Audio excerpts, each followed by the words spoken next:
कल दिल्ली में 8593 8593 positive case पाए गए थे और 7264 7264 लोग ठीक हुए।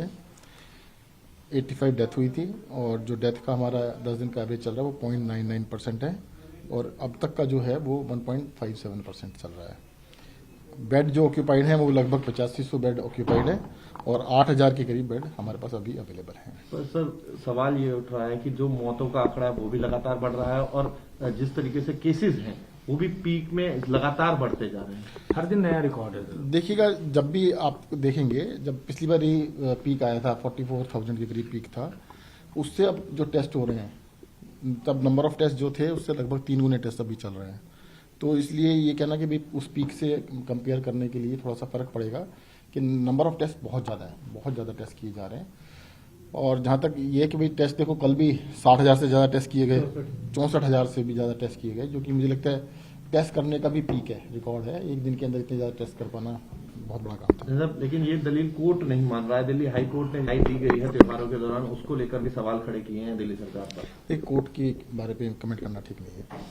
सर, महत्वपूर्ण बात यह है कि आईसीयू बेड विद वेंटिलेटर की बात करें तो एलएनजेपी जो सबसे बड़ा हॉस्पिटल है सरकार का, उसमें सिर्फ 60 से 8 बेड अवेलेबल हैं। कैसे देख रहे, क्योंकि गंभीरता बढ़ती जा रही है। देखिएगा, मैं बता दूं, पहली बात तो कोविड के इलाज के अंदर वेंटिलेटर, अब ये पूरे दुनिया में सिद्ध हो चुका है कि वेंटिलेटर 2 तरह से यूज किया जाता है। एक तो वेंटिलेटर को ऊपर से लगा के बाईपैप की तरह से यूज किया जाता है और दूसरा इंट्यूबेट करके, गले से छेद करके किया जाता है। जो इंट्यूबेशन है उसको अब अवॉइड किया जा रहा है।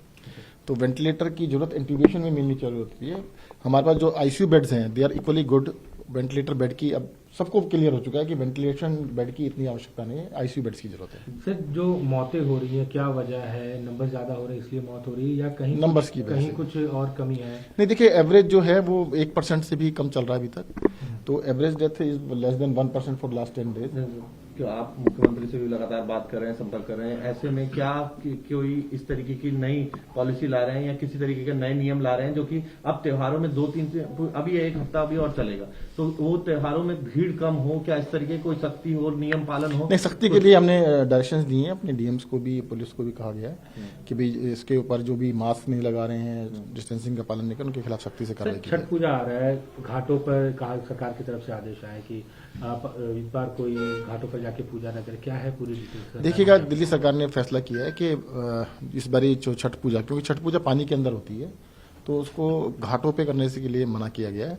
होता क्या है कि एक ही मान लो वाटर बॉडी है, तालाब है, उसके अंदर 100 लोगों ने मान लो पूजा के लिए उतरे उसके अंदर, और 100 में से अगर 2 लोग भी या 4 लोग भी इन्फेक्टेड थे तो बाकी 100 को भी होने के चांसेस 100% ही है। तो इसलिए कम्युनिटी गैदरिंग में उसको बैन किया गया, घरों में इस बार लोग करेंगे। तो सरकार की क्या उम्मीदें हैं, कब से स्थिति जो है वो सुधरने लगेंगी, क्योंकि पॉल्यूशन लगातार बढ़ रहा है दिल्ली में? देखिए, स्थिति के बारे में मैं आपको बता रहा था कि we are on the peak, जो भी चल रहा है पीक है। और इसके अंदर देखो, इतना एग्जैक्ट प्रेडिक्शन करना तो बहुत मुश्किल है कि 1 दिन या 2 दिन, पर ये कह सकते हैं वीक के हिसाब से अगर करें, एवरेज वीकली जो एवरेज चल रही है वो अब तक की पिछले 3-4 महीने में हाईएस्ट है। 3 महीने के अंदर हाईएस्ट चल रही है, 13% के करीब वीकली एवरेज आ रही है हमारी। तो ये मुझे लगता है डेफिनेटली वीक के बाद कम होना चाहिए। आज भी कोई रिव्यू मीटिंग है सर इसको लेकर? डेली हो रही है उसमें तो। सर, छठ को लेकर जो फैसला हुआ है, डीडीएम ने कहा है कि छठ सार्वजनिक स्तर पर नहीं मनाया जाएगा। दिल्ली सरकार क्या चाहती थी और इसमें क्या फैसले बदलाव? दिल्ली सरकार ने जो कहा है वही हुआ। कंटेनमेंट में हमने बताया ना, जब एक इलाके में 2 या 3 परिवार में लोग पॉजिटिव पाए जाते हैं उनको कंटेन किया जाता है, और कंटेनमेंट में इसीलिए जैसे नंबर बढ़ रहे हैं उससे कंटेनमेंट जोन भी बढ़ रहे हैं।